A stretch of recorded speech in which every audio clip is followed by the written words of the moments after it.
استخارہ کی قبولیت کے اسباب.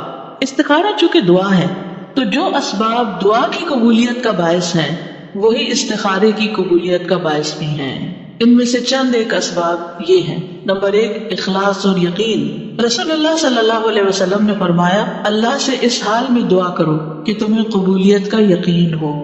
استخارہ بددلی سے نہ کرے، پتہ نہیں ہوگا کہ نہیں ہوگا، نہیں، یہ پورے یقین سے کہ میں اللہ سے مانگ رہی ہوں تو اللہ دے گا. انس رضی اللہ عنہ سے مروی کہتے کہ رسول اللہ صلی اللہ علیہ وسلم نے فرمایا جب تم میں سے کوئی دعا کرے تو اسے چاہیے کہ وہ پختہ یقین کے ساتھ سوال کرے. نمبر 2، خشوع و خضوع اور تضرع.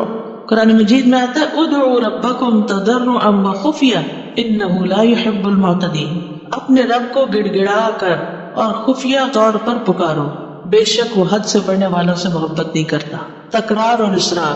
آپ صلی اللہ علیہ وسلم جب دعا کرتے تو 3 مرتبہ کرتے، تو آپ کیا کر سکتے ہیں 3 دفعہ استخارے کی دعا پڑھ لیں. مثلا یہ بھی کر سکتے، یا اس بات کو جو آپ چاہ رہے ہیں کہ آپ کی قبول ہو یا آپ کو مل جائے اس حصے کو 3 دفعہ کر لیں. استخارہ کرنے کے بعد کیا کیا جائے؟ وہ استخارہ تو ہو گیا، اب کیا کریں؟ اللہ پہ یقین اور بھروسہ رکھیں. فَإِذَا عَزَمْتَ فَتَوَكَّلْ عَلَى اللَّهِ ان اللہ يحب المتوکلین. پھر جب آپ کسی کام کا پختہ ارادہ کر لیں تو اللہ پر بھروسہ کیجیے، بلا شبہ اللہ بھروسہ کرنے والوں کو پسند فرماتا ہے. استخارے کا جواب کیسے پتہ چلے گا؟ بہت اہم سوال. کیسے پتہ چلے گا کہ ہم جو کرنے جا رہے ہیں وہ ٹھیک ہے؟ جب مسلمان نمازی استخارہ پڑھ لے اور جس کام کو کرنے کی نیت رکھتا ہو اس کی طرف پیش قدمی پھر جاری رکھے. اگر وہ کام اس کے لیے بہتر ہوا تو اللہ اس میں اس کے لیے آسانی کر دے گا، لیکن اگر اس کام میں اس کے لیے شر ہو تو اللہ اسے اس سے پھیر دے گا اور وہ کام اس سے دور کر دے گا. تیسری چیز، کام میں آسانی آنا. یہ استخارے کا فائدہ ہے، اس کام کی بہتری کی علامت. تقدیر اور دعا کی قبولیت کے بعد معاملے میں آسانی اللہ عز و جل کی جانب سے ہے اور یہ عمل میں قائم رہنے کے متعلق بہتری کی علامت ہے. یہ عمل میں استقامت کے اعتبار سے بہتری کی علامت ہے. اس کام میں رکاوٹوں کا پایا جانا اور معاملے میں آسانی پیدا نہ ہونا اس بات کی دلیل ہے کہ اللہ نے اپنے بندے سے اس کام کو دور کر دیا ہے. یعنی آپ نے استخارہ کیا لیکن بات بنی نہیں، اس کا مطلب کیا ہے کہ اللہ ہی نہیں چاہتا. استخارہ کا تعلق نہ خواب سے ہے نہ شرع صدر سے ہے، بس کاموں کی آسانی سے ہے. ٹھیک ہے، رکاوٹوں کی دوری سے ہے، کام میں بہتری سے ہے.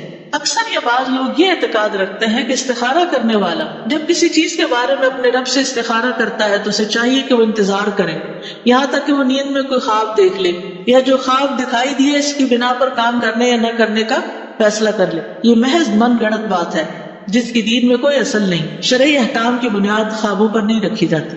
جب بھی آپ کسی کام کے لیے اللہ سے استخارہ کریں تو اس پر توکل کرتے ہوئے اسے جاری رکھیں اور آپ جو ارادہ رکھتے ہیں اس کی طرف پیش قدمی کریں. نہ تو آپ کسی خواب کا انتظار کریں نہ شرع صدر کا انتظار کریں کہ دل نہیں مان رہا. تو بھی یہی کیوں ہوتا ہے استخارہ؟ کیونکہ شرع صدر کا کوئی ضابطہ نہیں ہے. کبھی ایسا بھی ہوتا ہے کہ استخارے سے پہلے ہی نفس کی خواہش کے لیے دل کھل جاتا ہے اور شرع صدر بھی ہوتا ہے ہمارا پہلے سے ہی ہوتا ہے. تو وہ ضروری نہیں کہ استخارے کے بعد. ہاں یہ ہوتا ہے کہ استخارے کے بعد آپ کے دل میں ایک خوشی سی اور پھر کاموں میں آسانی اور آگے فیسیلیٹیٹ ہونا ان کا وہ آسان ہو جاتا ہے. ٹھیک ہے، لیکن نہ خواب نہ رنگ کچھ بھی نہیں. کیونکہ بہت سے لوگ پتہ کیا کہتے ہیں، مجھے استخارے کا جواب مل گیا، میں نے استخارہ کر کے آپ کو کال کیا اور مسئلہ پوچھا، آپ نے وہی جواب دیا جو میرے دل میں تھا، تو اس کا مطلب یہ کہ جواب مل گیا. تو ایسا کوئی جواب نہیں ہوتا.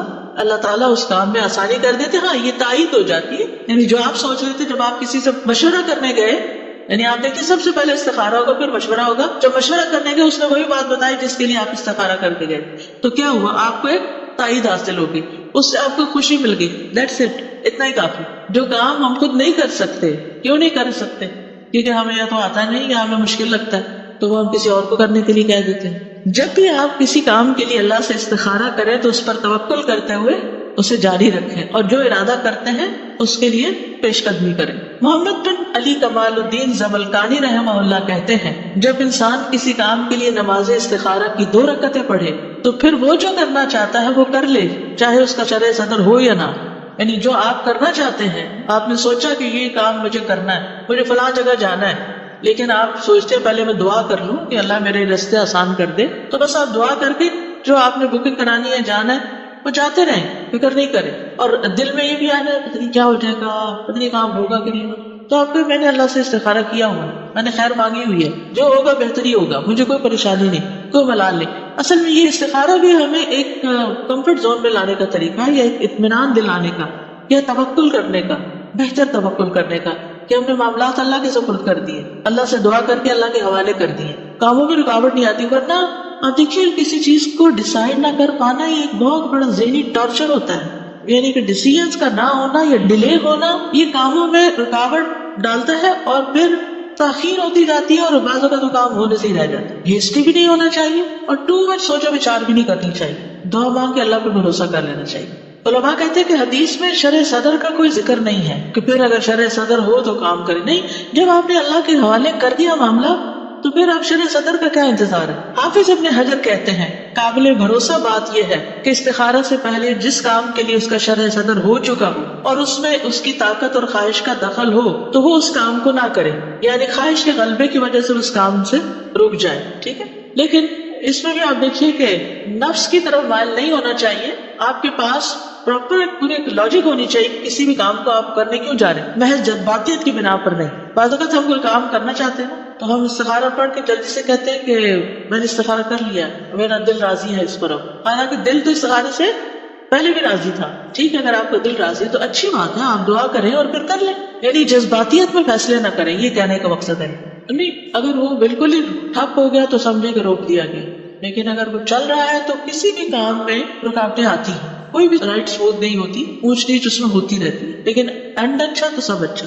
استخارہ کرنے والے کو چاہیے کہ وہ اپنے نفس کو خواہشات سے خالی کرے، اپنی خواہشات کی اور جس کی طرف اس کا نفس مائل ہے اس کی پیروی نہ کرے، بلکہ ان سب چیزوں کو اتار پھینک کے پھر استخارہ کرے اور اللہ سبحانہ و تعالیٰ پر توکل کرے، یعنی دل خالی کر کے پھر استخارہ کرے۔ قرطبی مالکی کہتے ہیں، علماء کہتے ہیں کہ اس کو چاہیے کہ اپنے دل کو ہر طرح کے خیالات سے خالی کرے، یہاں تک کہ وہ کاموں میں سے کسی ایک کام کی طرف بھی مائل نہ ہو۔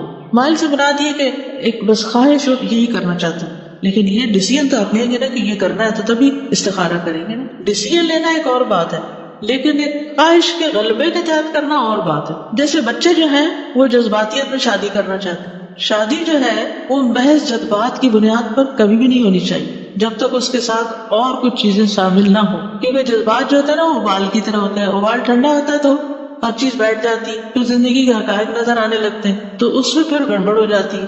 تو جب آپ اللہ سے مشورہ کرنے لگے نا اور اللہ سے دعا، ٹھیک ہے کہ اللہ انا لا اعلم، میں نہیں جانتا، انک انت علام الغیوب، تجھے سب پتا ہے، میں نے معاملہ تیرے سپرد کر دیا، ٹھیک ہے۔ کبھی مسلمان اپنے رب سے کسی کام کے بارے میں استخارہ کرتا ہے، پھر اسے پتا چلتا ہے کہ معاملات اچھی طرح سے ظاہر نہیں ہوئے اور اس کام کی کوئی واضح صورت نہیں آئی جس کا اس نے عزم کیا، اس میں بھلائی کا پہلو واضح نہیں ہوا، اسے دوبارہ استخارہ کرنے کی ضرورت ہوتی ہے۔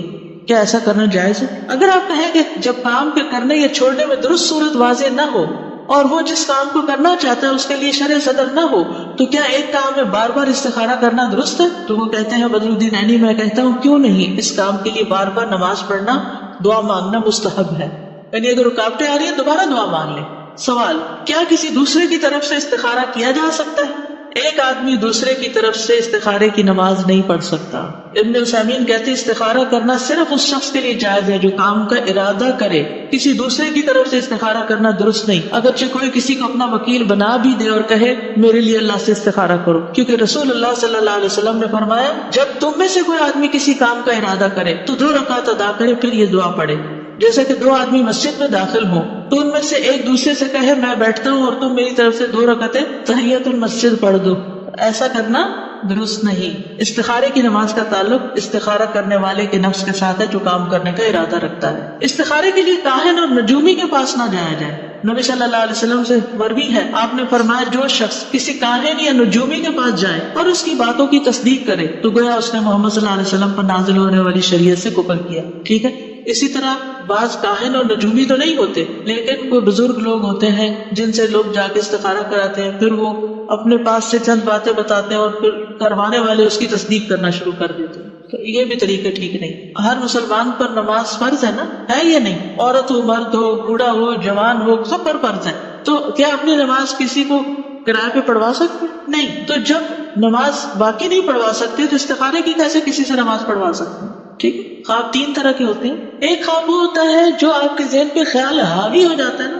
تو وہ آپ خواب کو دیکھنے لگتے ہیں، مثلا ٹیسٹ کا خیال حاوی ہو گیا، اب کیا ہے اب وہ اتنا ہر وقت آپ سوچ رہے ٹیسٹ ہے ٹیسٹ ہے ٹیسٹ ہے، اچھے ہر جگہ ہر جگہ. پچھلی طرح کچھ اسٹوڈینٹس اکٹھے ہوئے، اچھی والی مزے کی پارٹی تھی، لیکن ہر تھوڑی دیر کے بعد آواز آ رہی ٹیسٹ ہے ہمارا، ٹیسٹ ہے ہمارا. تو میں سوچی تھی کیوں اپنے آپ کو پریشان کرتے ہیں، انجوائے کرنے کے وقت میں انجوائے کریں، ٹیسٹ بعد میں دیکھا جائے گا. لیکن جو ہمارے دل میں بات ہوتی ہے نا، وہ ہماری زبان پر آنے سے نہیں رکتی، وہ ہم کہیں جاتے ہیں. اسی طرح وہ خواب میں بھی آتی ہے.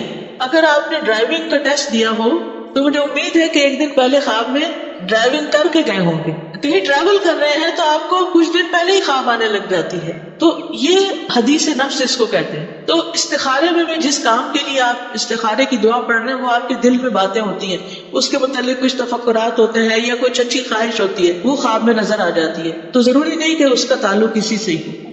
جی عموماً جو بھی ہم دعا کرتے ہیں نا، تو اس کے آداب میں سے ہے، دعا کے آداب میں سے ہے کہ جب بھی کوئی دعا کیجیے، چاہے استخارے کی چاہے کوئی اور، تو پہلے اللہ کی تعریف کرے، پھر درود شریف پڑھے، پھر دعا کرے. کیونکہ جس دعا کے دونوں طرف درود ہوتا ہے وہ دعا زیادہ قبول ہوتی ہے. گنتی ضروری ہے، ایک دفعہ بھی پڑھنا کافی ہے. اصل میں اخلاص ضروری ہے، توجہ ضروری ہے. استخارہ تو مدد مانگنے کے لیے، سمجھ نہیں؟ استخارہ ڈیسیژن کرنے کے لیے نہیں ہوتا. ڈیسیژن آپ کا ہے، اس ڈیسیژن میں خیر ہے تو اللہ اس کو مکمل کرا دے، نہیں ہے تو کہیں اور توجہ کرا دے. ٹھیک ہے نا؟ دیکھیے شادی کا فیصلہ تو ماں باپ ہی کریں گے، لیکن ماں باپ بھی استخارہ کریں اور بچی بھی استخارہ کرے. یعنی جس شخص کی شادی ہو رہی ہے اس کو استخارہ کرنا لازم ہے. ٹھیک ہے نا؟ وہ اپنے لیے خیر مانگے. بالغ ہے، نماز پڑھ رہی ہے تو اپنے لیے دعا اور بھی تو کرتی ہوگی، تو اس معاملے کے لیے بھی دعا کرے. صرف سمپل اس طرح. جب کوئی معاملہ پیش آتا ہے، یہ کام کروں یا نہ کروں، جب کوئی معاملہ پیش آتا ہے، یہ بھی نہیں ہے بیسیکلی کروں کہ نہ. دیکھیے اس چیز نے بڑی غلط فہمی ڈالی ہوئی ہے. جو آپ نے سوچا کہ یہ دو میں سے میں یہ کرنا چاہتا ہوں، اب اللہ تعالیٰ سے کہیں گے یا اللہ اگر یہ بہتر ہے تو ہو جائے، ٹھیک ہے، اور اگر نہیں تو مجھے کسی اور بہتری کی طرف موڑ دے. بس ایک چیز اگر آپ یاد رکھیں نا تو ساری کنفیوژن دور ہو جائے گی، اور وہ ہے استخارے کا مطلب ہے خیر مانگنا، خیر کی دعا کرنا کہ اللہ اس معاملے میں مجھے خیر عطا کر، اور اگر یہ خیر نہیں تو مجھے جہاں خیر ہے وہاں لے جا. بس یہ دعا ہے.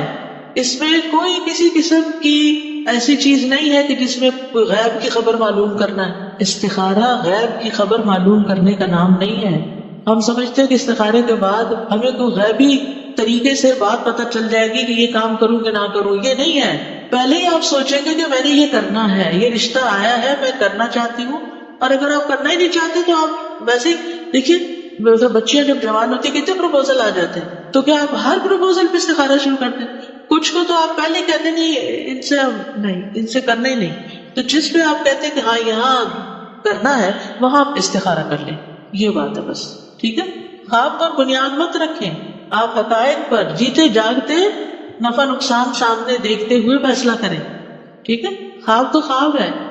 ہمیں کیا پتا کہ وہ شیطان کھیلا ہم سے یا ہمارے دل ہی کی بات تھی یا واقعی ہمیں کوئی اور اشارہ ہو رہا ہے. تو آپ حقیقی زندگی کو سامنے رکھ کے دیکھیں کہ مجھے اس کام کے کرنے میں کیا فائدہ ہوگا، یا یہ میرے لیے سوٹیبل ہے یا نہیں. اگر آپ کا دل کہتا ہے کہ سوٹیبل لگتا ہے تو استخارہ کر لیں اور کر جائیں، رسک لے لیں.